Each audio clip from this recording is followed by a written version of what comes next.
Hey everyone, it's Fitz with the Daily Delivery. Hope you're doing well. I'm doing great. I'm back from Big 12 Media Days down in Arlington, Texas. It was hot. Oh yeah, it was hot.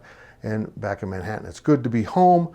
And here we go again. We're going to talk about realignment, in part because there wasn't a whole lot of talk down in Dallas. Yeah, there was some, but nobody really wanted to talk on the record about anything. Brett Yormark said the Big 12 is open for business, and he doesn't even start till August 1st. And I think that's something important to realize. He will not be in the position to make decisions until a couple of weeks from now.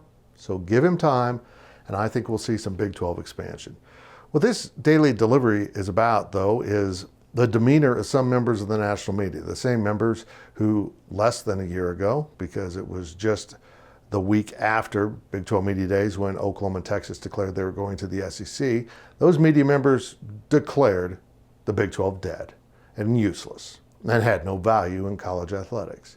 Well, that was blatantly false, and those of us on the ground covering the Big 12 told them that, but they still kind of stick to their guns, even though the numbers tell you that the Big 12 is probably the third healthiest conference out there, even without Oklahoma and Texas. Now that the Pac-12 has lost its two most important media rights institutions, and USC and UCLA, the Pac-12 is wounded.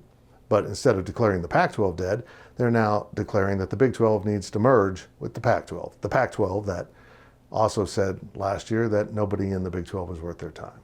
It's very interesting to watch how it shifts when they aren't talking about flyover country, but instead talking about the coast that they love to visit.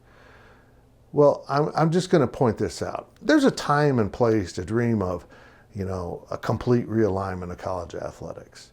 Let's reimagine this and put everyone in new conferences. It's a fun game that I've played myself in the past, and I enjoy it, but not in the midst of realignment.